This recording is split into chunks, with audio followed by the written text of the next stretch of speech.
everyone, and welcome to the Jeff Buller Show. Today I have with me Mercer. Now his first name is Chris, but there's so many Chris's in the room that we just decided to call him Mercer. So welcome to the show, Mercer. It's an absolute pleasure to have you here. Happy to be here. Appreciate you having me. Now, Mercer is an analytics guy. Now, when people hear analytics and data, some people just start to scream and run out of the room. So we're trying to keep this interesting and keep it without using acronyms.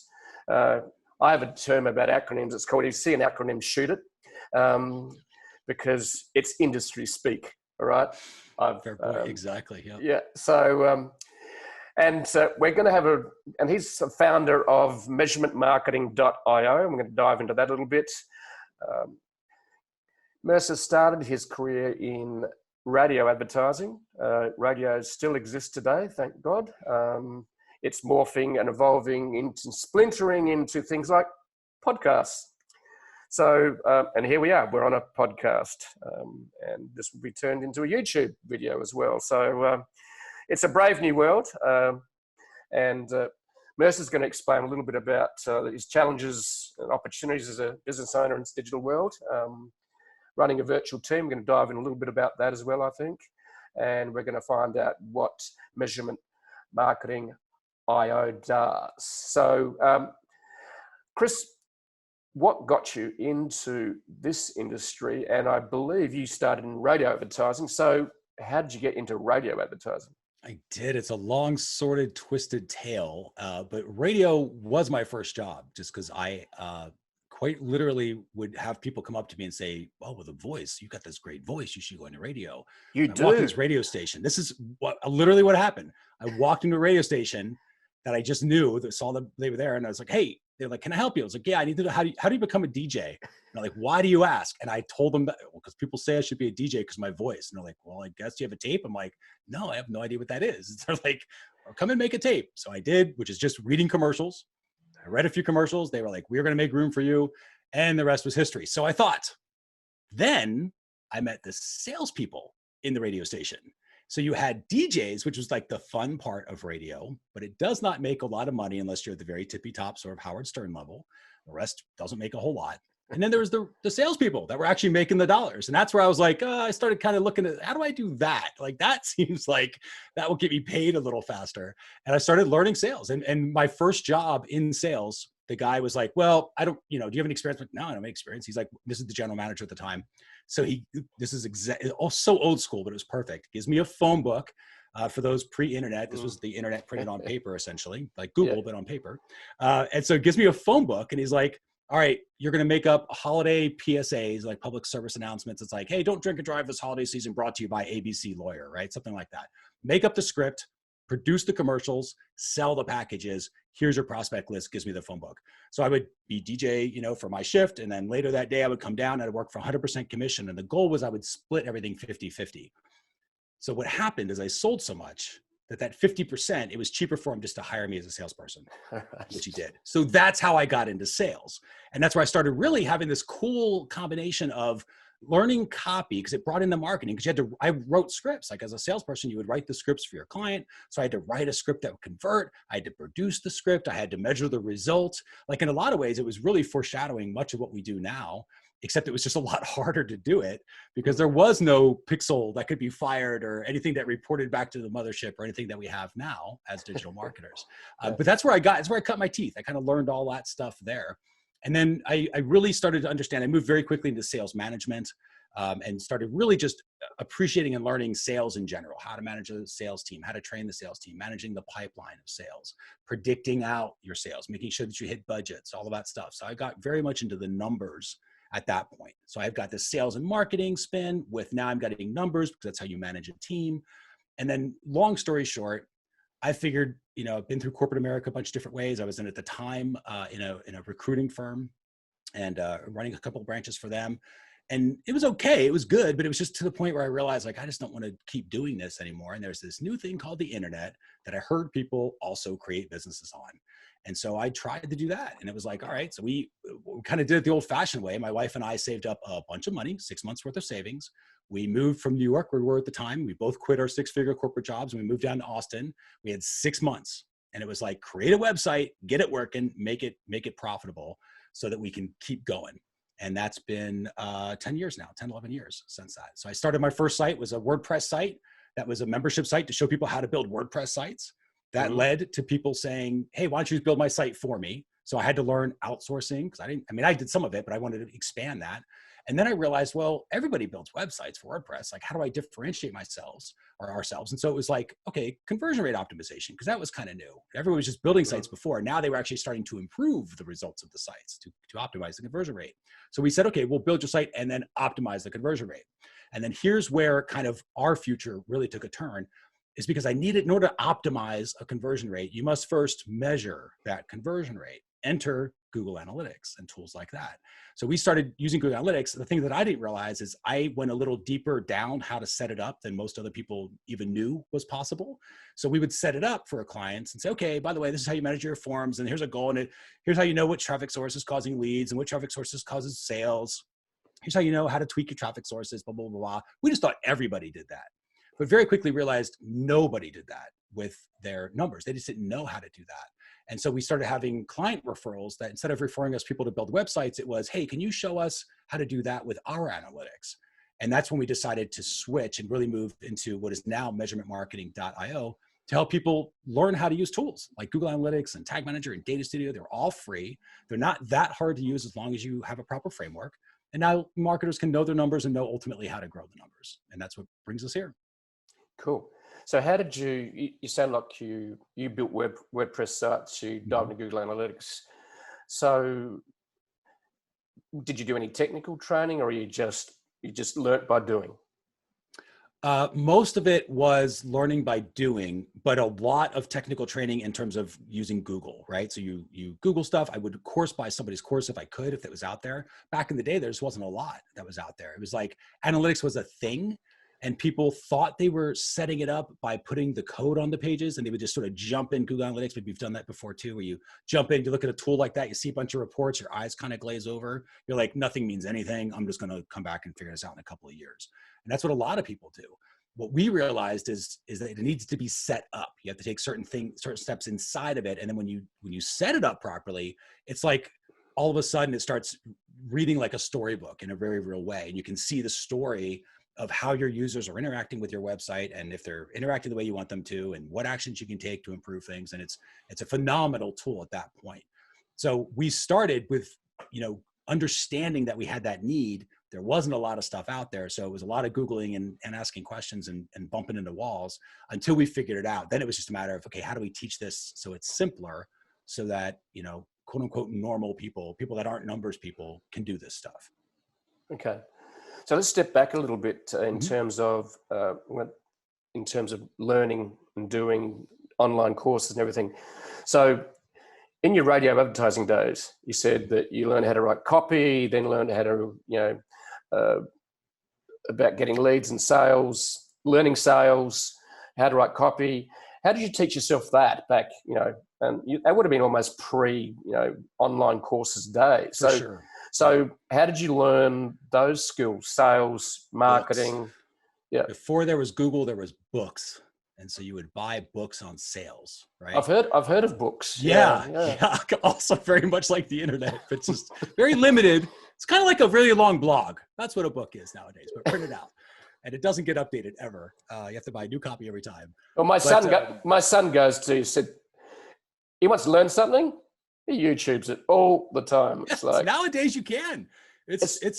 I kid you not. I am teaching my mom the internet, and I have showed her YouTube to do that. So now she's YouTubing people trying to figure out how to do things on the internet. Simple things like just, what a browser extension is or something like that. But she didn't grow up with it, and she needs the skills to be able to kind of operate in today's world. So YouTube's a fantastic resource. But back in the day, it was books. It was sales courses that were on cassette tape. Remember cassette tape? Oh, absolutely. See? So I'm old school that way. I used to drive around in my car with different sets of tapes depending on the requirement of the time, listening to people like Brian Tracy, who wrote a guest post. All the Nightingale Conant. Yep. So who else? Tony Robbins. I had his cassette tapes. My car looked like a recording studio almost with all the tapes in it. But yeah, all the you're right. Nightingale stuff. Oh yeah, it was, and you did. I mean, especially in sales back then, right? You're in your car. I literally bought a car because it didn't have a cassette player. So I upgraded my car so it would have that. So I could keep that, because my thinking at the time, and it still is if you leave your own mind to come up with its own thoughts and it's not trained to do otherwise, it sometimes doesn't produce the best thoughts for you, and it takes some training to think in a way that's going to be useful. And so having other people's thoughts constantly in my head and the other training, another way of thinking about stuff, it just trained my brain to think in a certain way. So I liked having it as constant background all the time. Yeah. I hadn't reflected on it, almost forgotten about the fact that I was learning by tapes. And then it became CDs. Then it was CDs. Yeah. Yep. For what feels like a very brief period of time now. Now it's YouTube.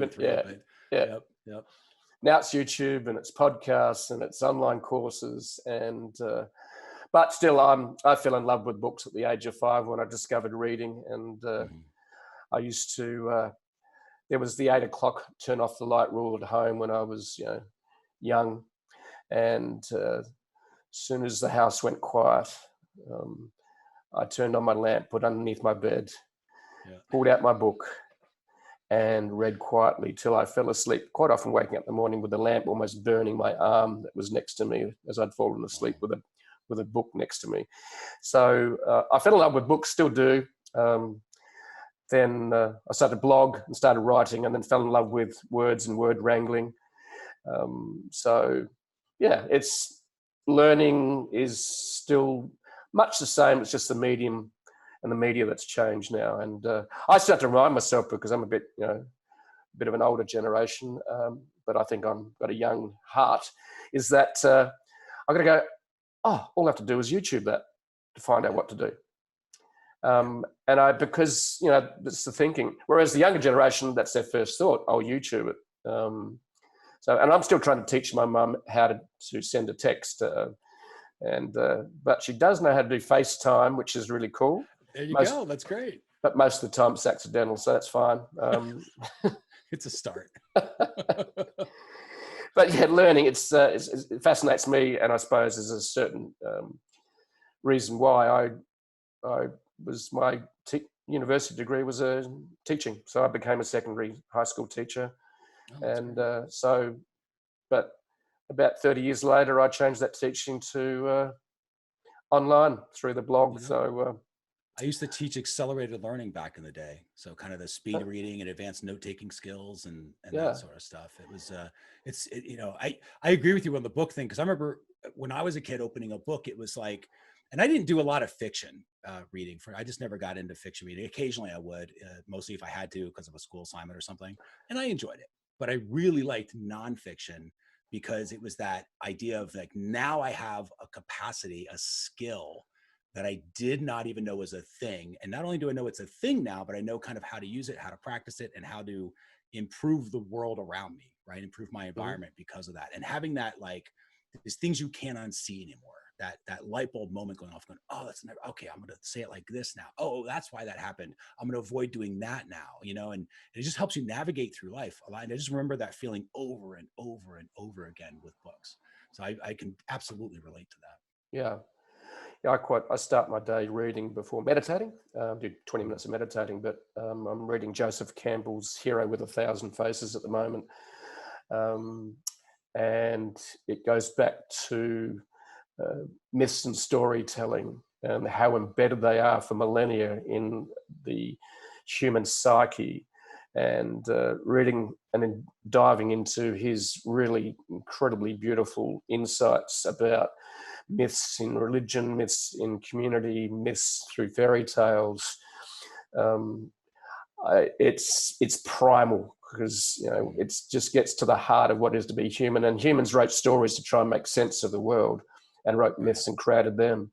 And I'm an avid book reader and an ongoing learner.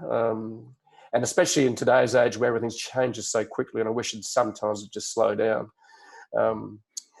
And we've just had accelerated learning over the last 12 months about virtual businesses, virtual work, remote work, whatever term you want to give it. So let's have a little chat about, and I'm curious about how you got into starting the business. I know you said that you left the radio advertising, sort of got over that. You're a marketing manager. You discovered the internet, sounds like about around 2010. Yes, right around 2020. Yep. Yeah. Okay. So tell us how you started the business, and then some of the challenges you had along the way, and what you did. You know, the initial challenge is one that I think that anybody that comes from a structured environment, meaning you're working for somebody else, you're on somebody else's dime, and there's somebody else that's the external force that's pushing you. The initial challenge for me was that I didn't have that. Like don't get me wrong, I'm all about the hustle and I get all that thing. But at a certain point, it was like, well, you don't have to get it done this moment. There's no one that's going to, bust you at a meeting publicly tomorrow if this happens or anything like that. So it's putting a structure in place to make sure that, you're accountable to yourself, especially if you're just at that freelancer mode where it's the power of one, right? When you start your company, when we all start a company, it's just us. We're everything. We play all of the roles. And so for me, it was being aware that I was playing all of the roles. And I think that's the biggest shift that I went through, because when I realized, like, if it was just like, oh, I need to do this for myself, for my own little company, there wasn't really that, but it was like me as the employee, let's say the website builder role where I had to, or the content or the instructor role, or the marketing role, or the manager role.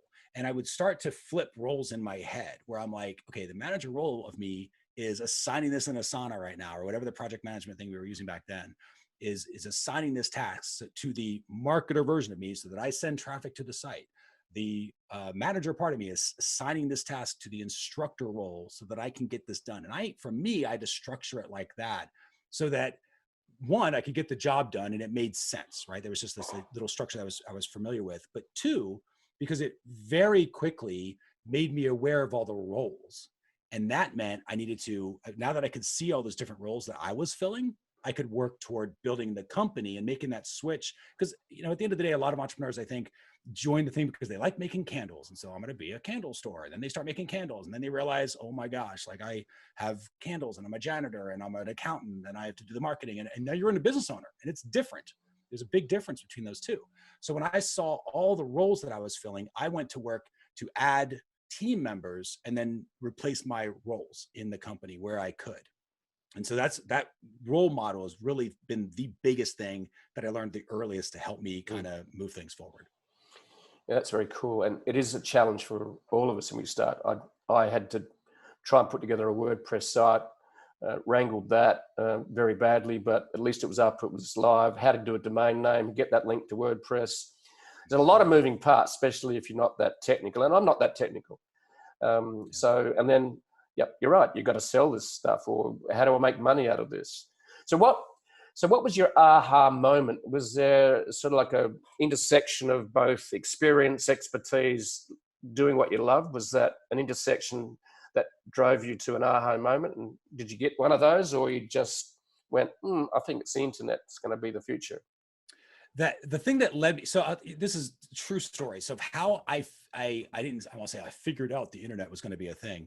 Back then everybody heard of the internet, but the people that were making money online, it just wasn't it was like dating online, right? It was like back then it was like, you met them online, huh? Like it was one of those weird things. Now that's just normal. That's how you do it. Yep. So, but back then it wasn't like that. So people that were making money online, it was kind of like this dark little corner. Some of the stuff was scams. It was kind of you're worried about. It just wasn't a lot of education out there about it. It was. Yep. I took educational steps, right? I was reading blog posts and everything else. There was a guy named Mike Fulsame, who I was in Long Island. He happened to also be in Long Island. He was a very popular, still is, a digital marketer. So Mike was running a promotion with a guy named Chris Farrell called affiliate.com. Long story short, I signed up for their list. It's my first launch, being on the user side of that, right? So I had this launch model and I'm getting all excited, whatever. They're having this live broadcast and you can do a chat and answer questions. So they do this chat and I answer a question and Mike's like, oh, you got it right. Tell you what, I'll go ahead and mail you this pen as a prize. And I'm like, oh, I only live 10 minutes away. I noticed this because I saw his address on my email and I had driven by his office to see if it was a real office or not. So it just pure luck. Like this is the universe gives you sometimes a clear hint. That was mine. So I go there and he goes, oh yeah, just come by. That's great. So I come by after a very long day at work, and I'm going in, and they're at this point in the middle of the launch. And up until this point, I knew that the internet, the possibilities of online digital, anything on the internet was there, but it wasn't crystallized, right? It was just kind of like an idea, like, oh yeah, it makes sense. It's probably a thing. I just gotta, So then I walk into his office. They're in the middle of the launch in this 24-hour period of whatever it was. And at the time, they have this big whiteboard, and they're recording all of these sales. And of course, I'm kind of a numbers guy, so I'm looking at the whiteboard and I'm thinking, this is the revenue. So I'm like, okay, this is revenue they're making. Then I'm like, that's not right. So I pull out my, I had my little calculator with me. I pull it out, and like, I must have typed something wrong, and I do it again. And like, this has been like, I don't know, 8 hours into their launch or something, whatever it was. And it was $2.2 million in revenue. Now, admittedly, there's affiliate costs and everything else. I get all that. But in my head, it was like, there was a shift. Like, talk about that aha moment. It was like everything clicked. It was a different gear, and my path was forever changed. And so I saw that, and I went, this is real. It was like, you just knew it was a thing now, right? It was like, that was my burning bush, where I'm like, it's a thing. I know it's a thing. I don't question it anymore. Now it's, how do I do it? But it's not, is this really a thing? I don't know. Some people could do it, but I guess you have to have special. I'm like, nope, it's a thing. I see it in front of me, very real.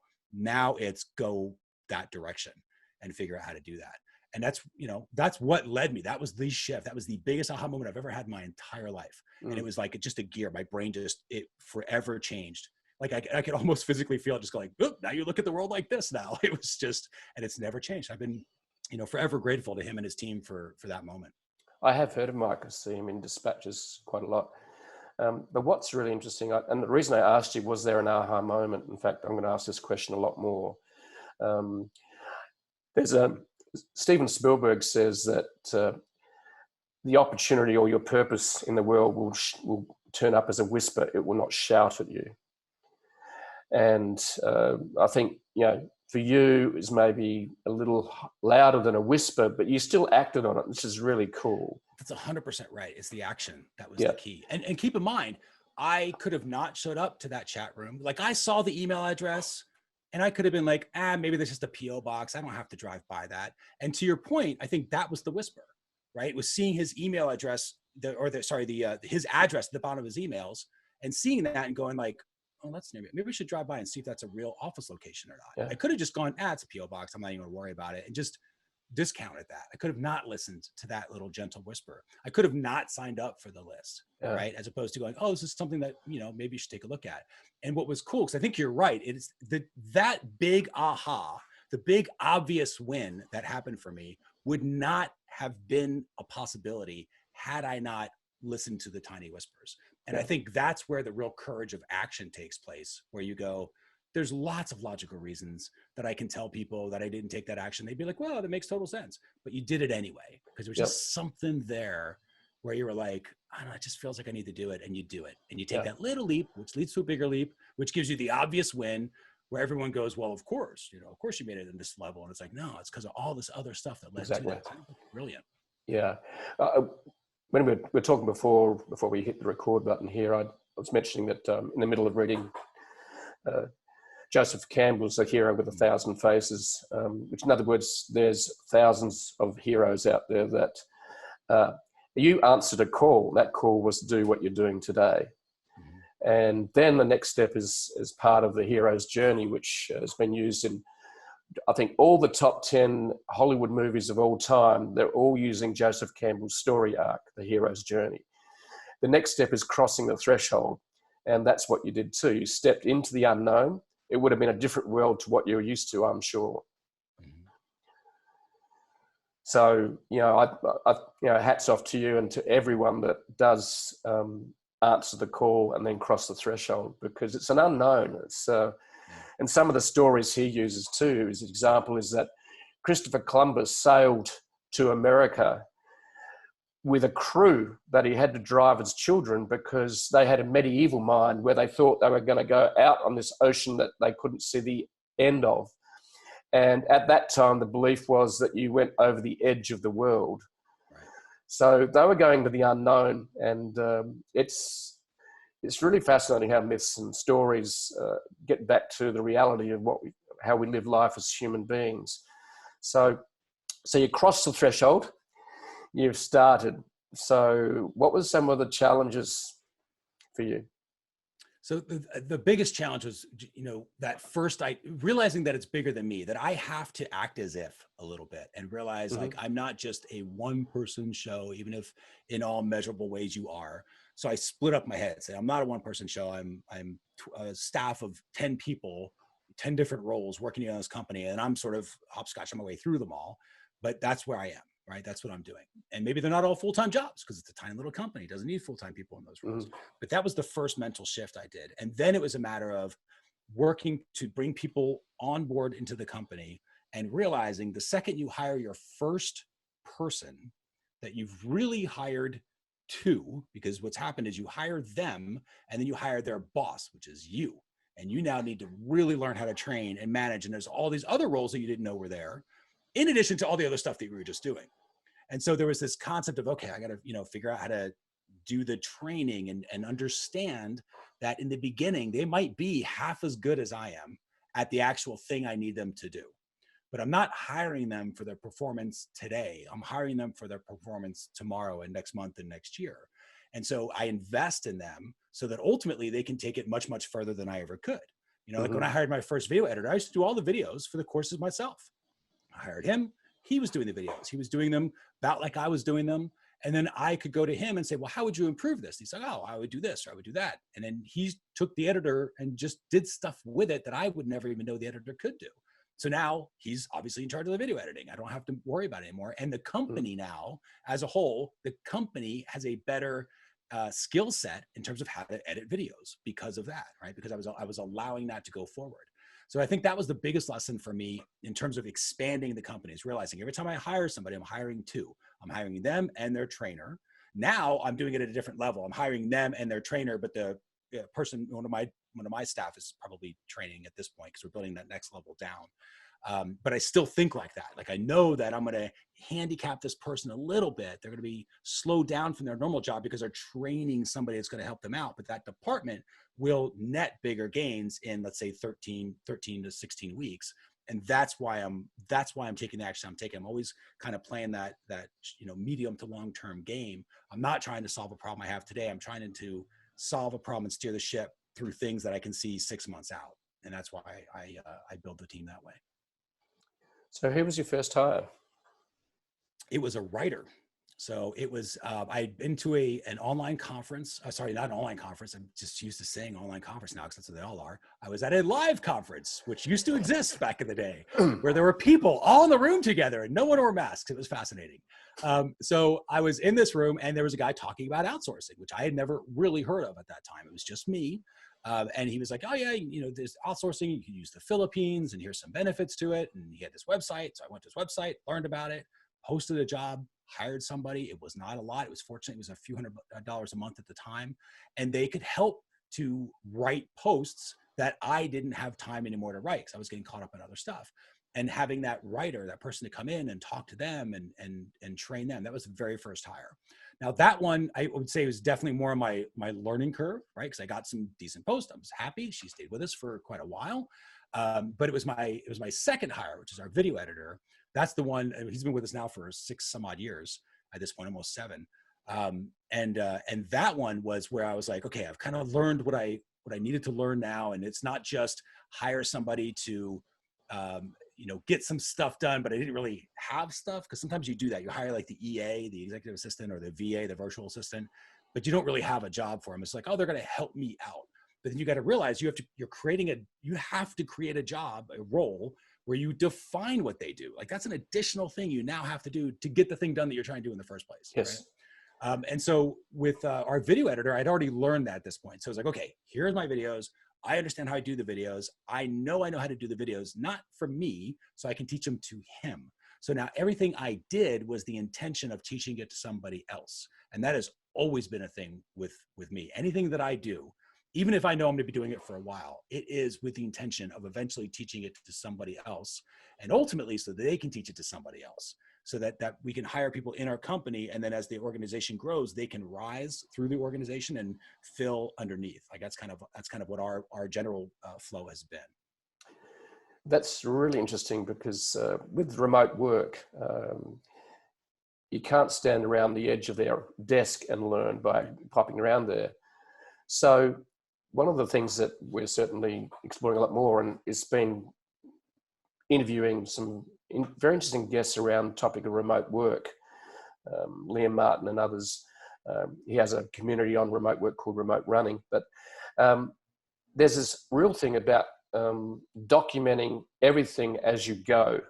In other words, not go back and try and document what you have already done, but to try and document everything you do as you go. So when you get to the end of going, oh, this is the process and the document for how to do a podcast. So, and that really then feeds into, once you've documented, then you can scale. So how do you go about documenting what you do? Because obviously you would have had the visual video most probably in your head, a lot of it. Yep. Is that right? Yeah, absolutely. So I think it's important to think about that term documenting, because I get it. It makes sense, right? Where you're like, oh, just document everything that you do. And then you try to do that and you're like, this takes an enormous amount of time. It does. Right. And then you're like, I don't have time to do this. Then you just move on, or you just do the thing because it just takes longer to document it than it is to do it. And then documents never get done. So what I have found is that you document in the way that is more natural for you to operate in. So for me, it's videos. So I will get on a call with somebody. If I need to quote unquote document, it doesn't matter. I just need it out of my head and into their plate, right? That's for me is document. Doesn't mean it's a Google Doc with images and checkboxes and everything else. I don't do that. But I will get on a call, a Zoom call like this. I will get them on. I'll be like, okay, cool. I'm going to show you what I'm doing right now. So first I do this and I will sort of talk through what I'm doing. Now they got the video and I will say, go build a document out of that. So whether that's our project manager that will do that, or the person themselves that has to do that job. Now we're at a point where the project manager is now part of our company, so she can tackle some of that. But back in the day, it was like, okay, now the video editor sees how I edit, how I thought about it. Here's why I'm putting this split here. I'm cutting this out here. Here's why I'm putting the fade in here because of this. Here's why I'm doing this because there's motion on the video and motion attracts the eye. And so we want to do that because analytics reports are kind of boring. So you want to do zoom effects and stuff. So I'm teaching him all of this, how I think about it so that he has my recipes, my formula, and can therefore, because he knows those how steps, right? How I achieve and how I think, he's more likely to produce the result that I would produce, right? And in a perfect world, take it even further, which he has done. So in that example is how I did with the video editor. And a project manager now, it's me going through saying, okay, well, here's how I test something, or here's how I do the video, or whatever the thing is that I'm trying to teach. She'll watch that and then break it down into an SOP. Then we give it to somebody else who it's not their job. Now this is only because we have the resources to. You don't do this if you don't have a team to do that. Now our team's big enough where we can. I can give it to somebody where it's not their job and be like, follow this SOP and figure out like how good is that SOP? Because if they get 80% of what I would do, or the person that's, because again, it's not just me doing it now, it's other people creating their skills. But if they can get to about 80% through that SOP, that's a pretty good SOP. Most of the time what happens is step one, they're like, I have no idea what you're talking about. You know, it's because the SOP wasn't created simple enough or something like that. And it gets revised. And at this point, we have the resources to finally get SOPs and processes and everything else. But I think to some extent you grow into that. I would never have had the company I've had if I had sat down for hours and hours on end. This is me personally. I would not have been able to do it if I had to write down everything in a Google Doc. It just wouldn't happen. So I did it in the best way that I could in a media that worked for me. For others, it might be talking it out in voice. For others, it might be writing it down. Right? For others, it might be a face-to-face conversation if you can do that. But whatever it is, it's downloaded. It's get it out of your head, explaining kind of things to somebody else, have them explain it back to you so you can make sure that it was received. But you need that feedback loop of did I what I thought was communicated, was it communicated? And you only know that when you listen to the other side of it coming back. Yeah. And I think it's very important that by getting it out of your head, to do that, you've got to think and structure it so it makes sense to someone else. And I think that's for me, the art of creating, whether you're creating a video or writing, is getting out of your head means you're forced to structure, distill the noise and complexity into simplicity. And I think it's really, really important. And I don't think a lot of people get that. They just go and do stuff and there's just incredible amount of knowledge sitting in people's brains. Yeah, that's true. And okay, so how did you do that? Oh, it's just natural. It's okay. Let's dive deeper and let's structure this. In fact, sat down with a mate the other day, and he loves origami and creates, and he's a maths teacher, ex-maths teacher, but does origami, and origami is actually very maths driven in terms of how you fold and everything else. And he rang me up the next day, so I'm excited. He talked about, explaining what you do, your art to the world. And he said, I'm going to read out to you how I make origami and what it means to me. And he read me like 1,000 words over the phone. I went, that felt rather special, to inspire someone to explain their gift to the world and how they do it. And it's pretty special.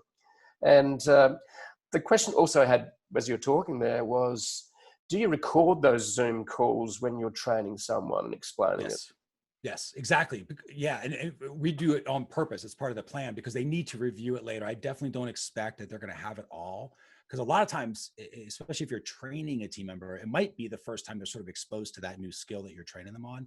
Yep. So they're going to want to review it, later, and maybe take screenshots from it, because just because video works for me and my modality and talking things out, because I'm kind of auditory, the ability for me to learn that works. But for somebody else, they might need to actually implement it a little bit. They have to maybe write it down, take some screenshots, pencil it out, structure it out. And that's, for me, that's a nightmare. Like, I'm just like, I don't have time for that. I just hate it.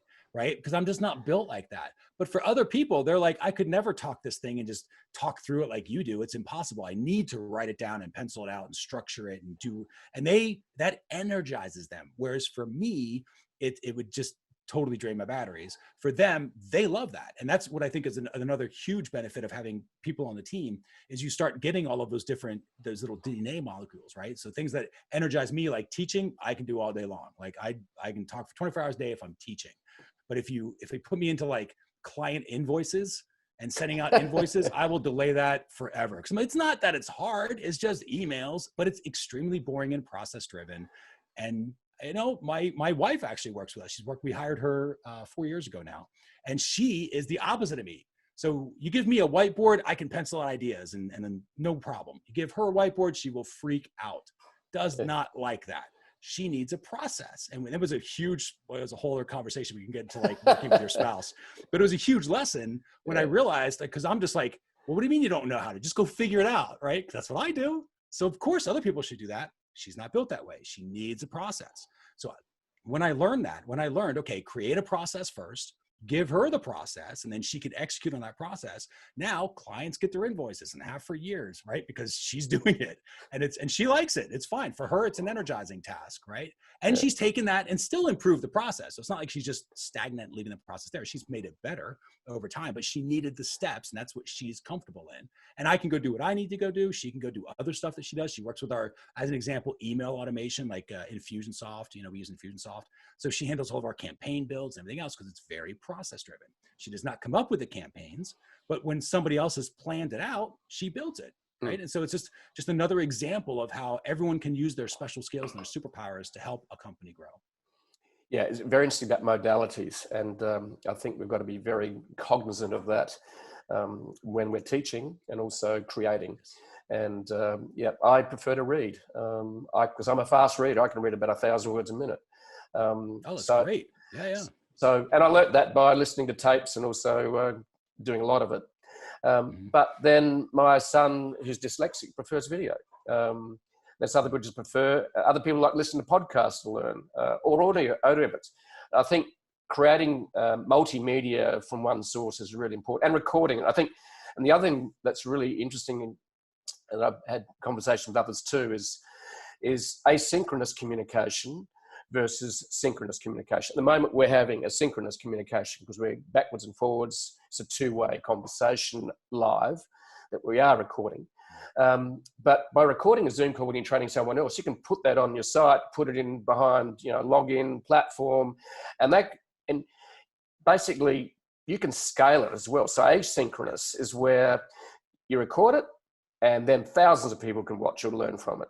And it's a one-to-many type of training and one-to-many communication. And it's been interesting talking about to other remote, businesses that run their work remotely, which is a lot these days. Like yourself, I've been running this virtually since 2013. So this is the 8th year of having a virtual company, and I did everything myself as well. But it's really, I was writing about the other day, is that what's happened the last 12 months has accelerated how we work in terms of remote work and virtual meetings, everything. And it's accelerated change by, I reckon, about a decade. So it's fascinating. So the challenges were, as you started this journey, stepped into the gap, into the unknown, was number one, you were realizing that you're doing many roles. That was your big challenge in your head. And then the next part was bring on board people to help you do that. So what are some of the other challenges struck along the way? You sound like you actually had problems invoicing. Yeah. It was realizing the difference between Dan Sullivan's term. Dan Sullivan's a great business coach, runs a company called Strategic Coach, but he talks about process versus project people. And that was, my wife and I.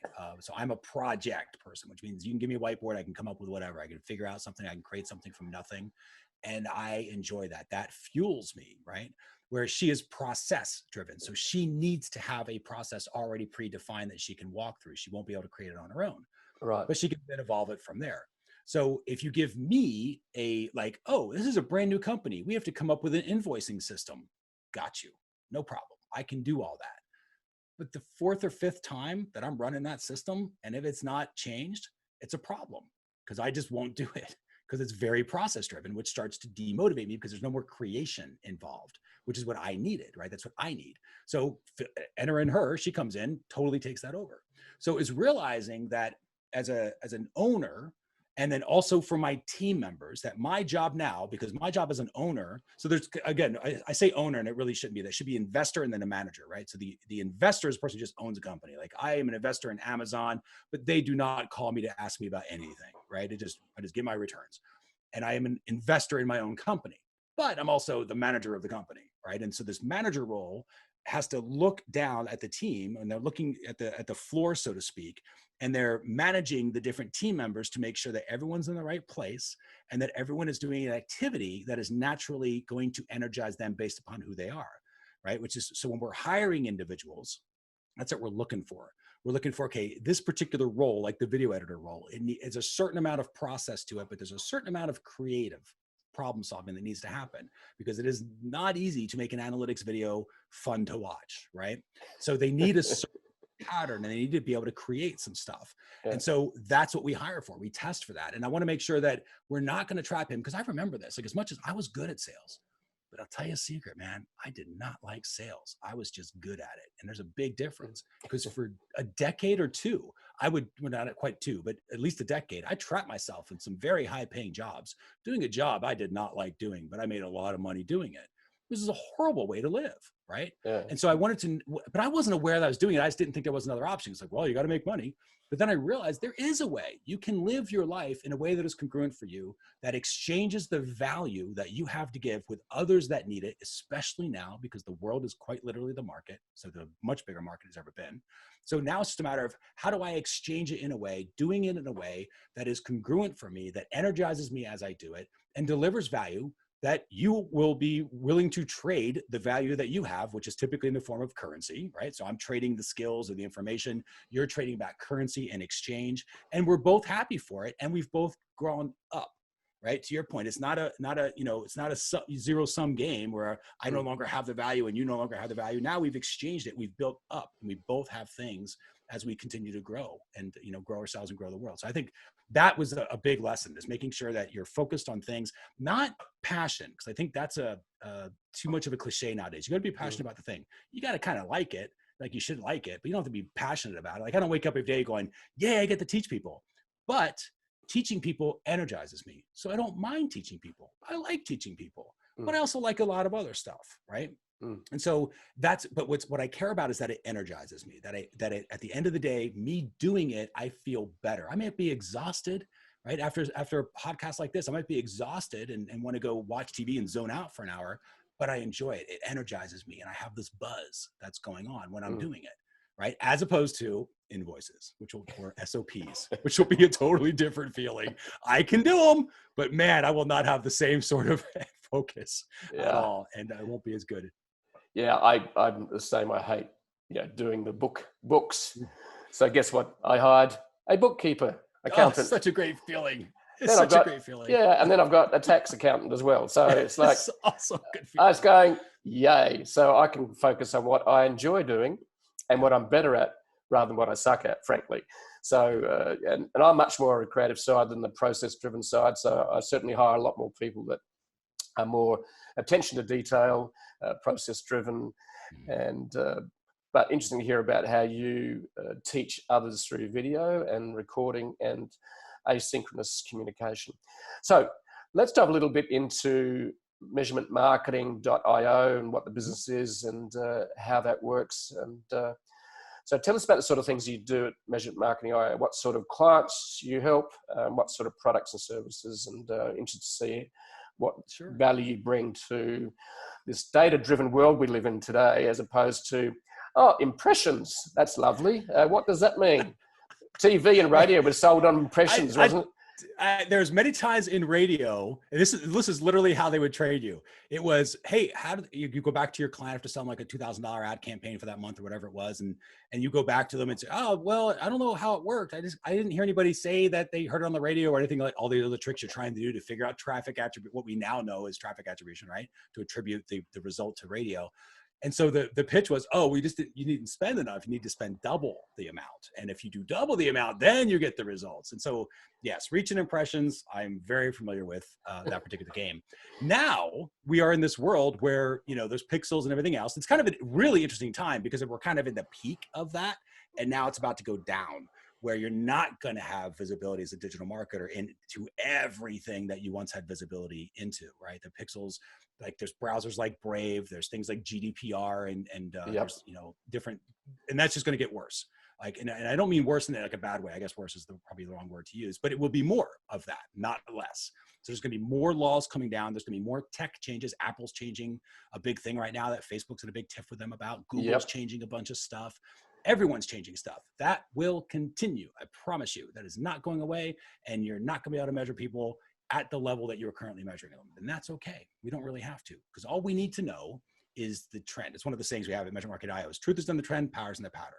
And that's what we help people find, is like use Google Analytics, use Tag Manager, use these platforms that are out there. They're free, they're available.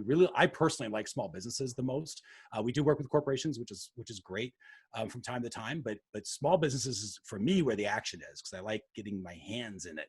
And I think small business owners are, for the most part, doing that. Corporations, sometimes there's a lot of silos and the left hand doesn't even know there's a right hand sometimes. And it's harder to get stuff done. Small businesses we love. So it's our job to help those marketing teams and marketers within those businesses to figure out what their numbers are. And what I mean by that is figure out what your results are. And yeah, you want to know how much you're selling and if it was sold by Google or Facebook or whatever else. But more importantly, you need to know how you are selling those things. So how many people came to the offer page? How many of those went to the cart page? How many of those actually purchased for an average order of how much? Because when you know those how numbers, that's the recipe that you need. And people just don't realize that. When you know the recipe of how you achieve a result, it's a lot easier to scale out that result. Or, and this is what mostly happens, if you see a recipe coming through where you're not getting a result, you can see why. Kind of like if you're baking, you're like, oh, I put a cup of sugar and it says a cup of sugar, but I put a cup of salt. Okay, that's what caused the bad bread. I'm just going to put sugar instead of salt next time. And you can tweak the recipe a little bit. You can very much do that from a marketing perspective as too. You can measure if your copy's effective. You can measure where you need to change your copy. You can do all sorts of cool stuff with these tools. And so that's what our mission is to help make these tools that on their face seem complicated. And I get why. They are complicated if you do not have a framework. But if you have a framework to follow, you've got a path to follow, you've got some basic instructions on how to think about it and some support and help along the way, that's where we fill in the gap. So we've got like a do-it-yourself level, what we call the Measurement Marketing Academy. There's a lot of training videos. There are instructors. It comes with instructors, actual people that will watch videos and screenshots that you send them. They will send videos and screenshots back to you to help you figure out why that goal is not measuring, or even talk strategy. Like, what should a goal even be on my funnel? We will help people at that level too, to make this accessible. And then for larger organizations, we have done with you services where we have instructors that are assigned to teams to make sure that sometimes the boss wants to make sure the team kind of has a measurement marketing culture. And so we'll do that. And we do have some done for you services as well.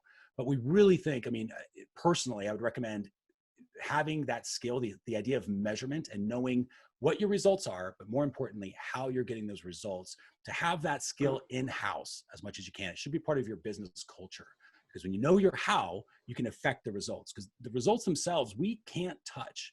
And it's funny to think about that, but you cannot affect your results. What you can affect is the activities, right? Those little nudges along the way. That's what you can actually affect. Those are the things you can change. You can turn up and down a Facebook campaign that will send more or less hits to your landing pages, but you can't affect what that result's going to be.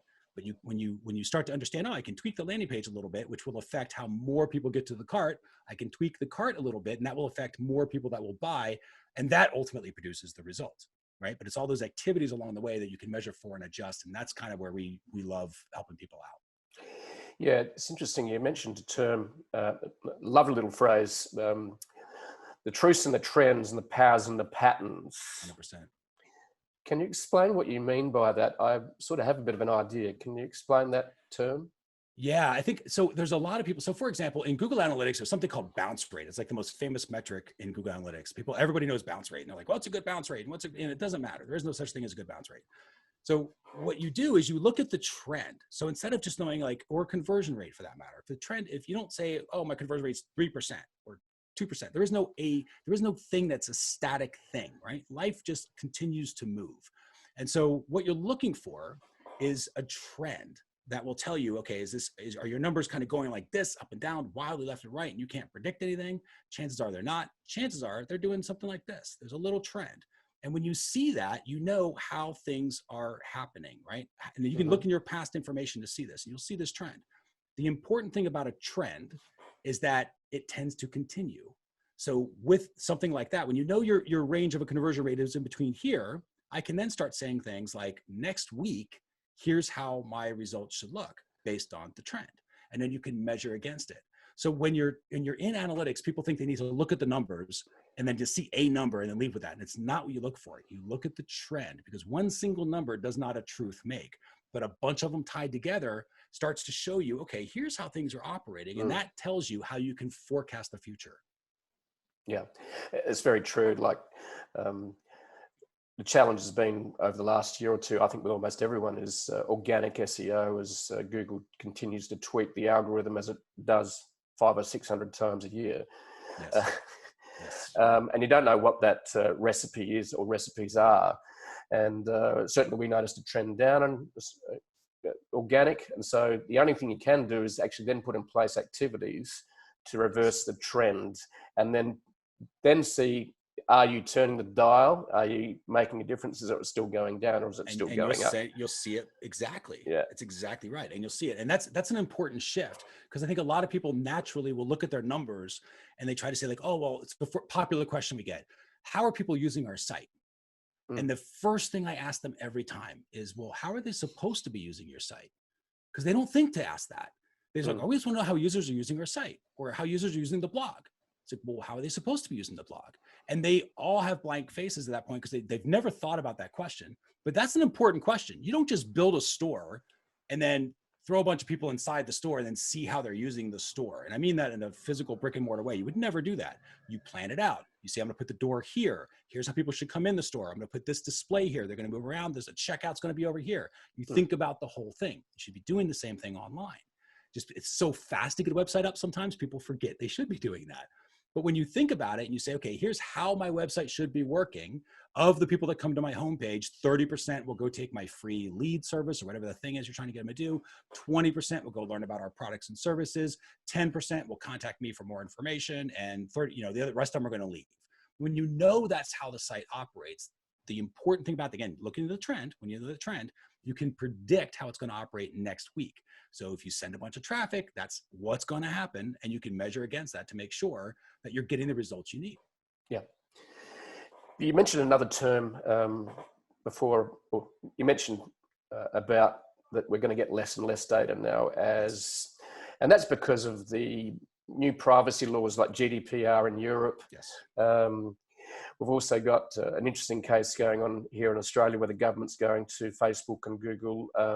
You've got to behave yourselves a little bit better. The free ride's over, and they're kicking and screaming.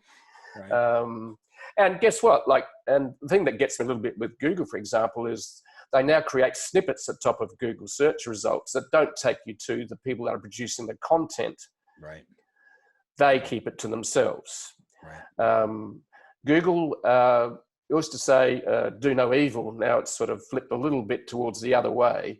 The reality is they do need to share the content they're using of others to actually share the incredible profits they're doing, because the content creators are producing the data for them. Right. And it's going to be interesting. I think I just thought of a term, maybe like you talked about pixels, maybe we reached a peak pixel time in history. It's, I think it's exactly right. You should absolutely coin that phrase. I like that, peak pixel. I will help promote that for you, because you're right. I mean, this is it. It's like, this is the peak of all data at this point, and it's all going to get a little more in aggregate to a lot of extent. It's actually kind of interesting, because there's some ways you can measure where it gets a little complicated, but the idea is that company will be able to measure a different way based on the server. Their way of measuring it would be based on the server, and they can actually measure in much more in-depth details sometimes, depending upon what they're trying to measure.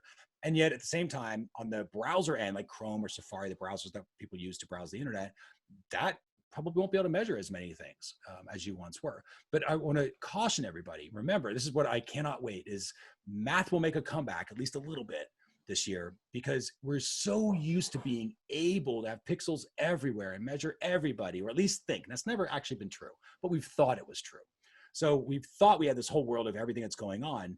And now that, let's say, half of it goes away, we have to remember like how surveys work. You don't survey an audience of 1 million people to predict out how 1 million people are going to answer a question.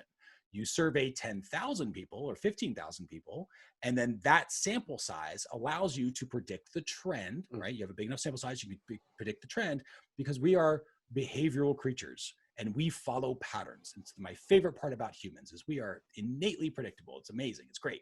So a sample size of 15,000 people will tell you how 1 million will basically operate, right? With very little margin of error. So you don't have to have, if you have you get a bunch of traffic come to your site and half of it goes away, like, don't get me wrong, I get it. I feel your pain as well. However, you can still see the trend, right? Remember, truth is in the trend, power is in the pattern. So even though it used to say 10,000 visitors, now it says 4,000 visitors, it's okay, because you can still see the trend of how those visitors are using your site. And that will tell you if the site's having the conversation you want it to have with those users. So it's still incredibly useful, even though we will have limited access to measurement. Yeah, some very good insights there. Now, the other thing I wanted to, I suppose, close a little bit is, before we finish up, is you mentioned frameworks. In other words, you deal in a very complex environment, Google Analytics, then there's other tools, and yes, it's overwhelming because there's so much data being collected. So can you tell me what the conceptual level of the framework is? I'd be fascinated by that, because what are the steps? So what's the framework that you help people with for them to make sense of the noise and the data? Sure.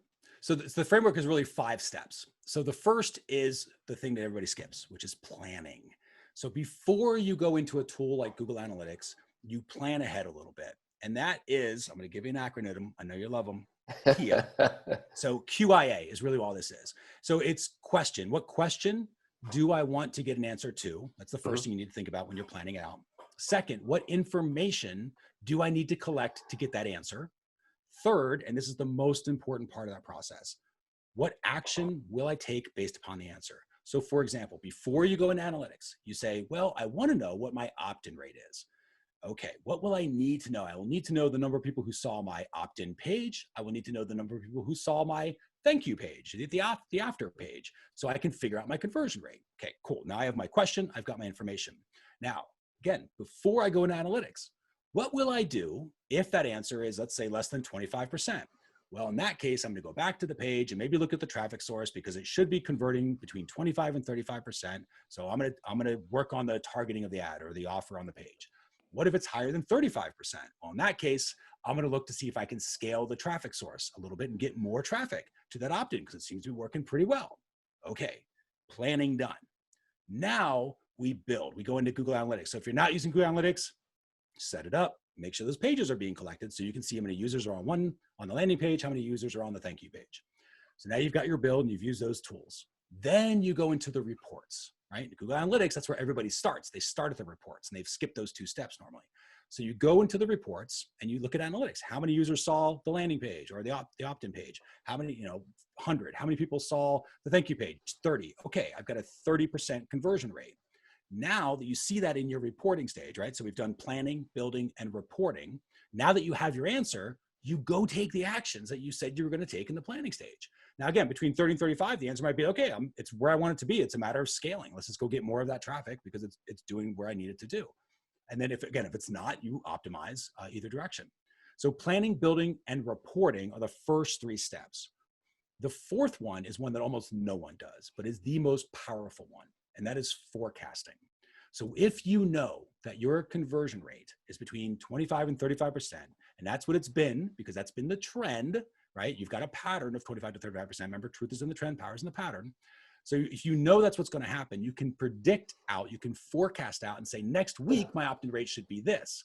So if you know that I'm going to have a podcast coming up and I'm going to send a bunch of people from this podcast into this particular opt-in page, I say, well, if I'm going to send 1,000 people from podcast traffic or 10,000 people from my Facebook ad or 100,000 people from my Google ads, and you can predict out, you can forecast out what actual number of leads you're going to get now. So now you're starting to tie activities to results, but it's not how many leads did I get last week? It's here's how many leads I'm going to get next week, and here's how I'm going to get those leads. Mm-hmm. That's what forecasting is all about. So you got planning, building, reporting, and forecasting. And finally, the fifth one is the one that everybody tries to start with, which is optimizing. That's where you actually start taking those actions and you optimize the results. Because if you didn't get the number of leads you wanted, right? Let's say from Google ads or whatever it was, you go back and say, what was the conversion rate? Conversion rate was 30%. Okay, well, why didn't I get the number of leads? Oh, it's because I didn't send enough traffic from Google ads. But you would have forecasted the amount of traffic you needed to send. If you didn't hit that, you'll see it and you'll see why. And now you can go back to Google ads and start tweaking those sales so you can bump up the traffic number a little bit. Or if you did hit the traffic number, but the conversion rate was off, you know where to focus. But that's the optimization stuff. The idea of like, what do I adjust on my site to improve results? That's actually the easiest, simplest part of it. It will be blindingly obvious to you what action you need to take, but you got to go through all those 4 pillars first to lead to optimization. So that's really the framework in a nutshell: planning, building, reporting, forecasting, and then optimizing. And the tools become immensely useful when you go through that. I love it. I think that's a really great framework. And you're right about the optimizing. People try and optimize, but they don't have any visibility. Yes, so you can't optimize what you can't see, right. or don't know. Professional guessing. Yeah, exactly. So just to wrap it up, what's maybe the most important thing that you'd like to say to our audience regarding what they should be doing in what you guys do? So what's a couple of tips that you think people should really double down on? So first is results and how. Remember that phrase, results and how. You need to know what your results are, but you have to know how you're getting those results. I've spoken to a lot of people who come to us and they have a story where they sent Facebook some traffic to their offer. They made a ton of money and it's been going on for years. And they keep sending people, Facebook money. And then all of a sudden, Facebook doesn't work the way it used to for whatever reason. And they all look around and they're like, hey, what happened? What broke? Why doesn't this work anymore? And everyone's like, I don't know, because they never measured the how. They knew the results were good. They knew they were making money, but they never measured the how. So they don't know what broke. They have no visibility inside that black box that they've created for themselves. So then they come to us, right, in a panic. It's what I call the curse of a good offer. I actually like people who don't have good offers because it's a lot easier to get them convinced to measure the how steps. But when you focus on the results and how, right, that how is the most important thing. Know the conversion rates in between each little step. Know how your machinery is working. Know your customer journey or your sales funnel, whatever terminology you use. Know the different stages and steps between that, because when you know that, you can forecast it.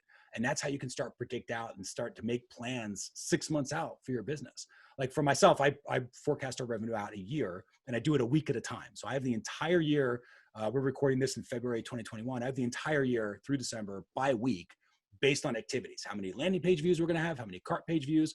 That's how I manage my team. It's because I've been doing results and how for many, many years. So I'm a little more comfortable with it, but that's where it goes, right? That's where you can get really, it's like having your hands on the steering wheel. So if you've ever felt out of control of your business and you don't know how much money you're going to make and when it's going to show up, that's because you're hands off. But if you have your hands on the steering wheel, which happens through knowing results and how, it can be a completely different world. That would be my best advice when it comes to measurement of any sort. I love it. That's really great advice to our listeners. So just to wrap up, Mercer, how can they find you if they want to use your services, want to get great results by measuring? How do they get hold of you? So measurementmarketing.io is our website. If you go to measurementmarketing.io/Jeff, it will take you to our Toolbox membership, which is completely free.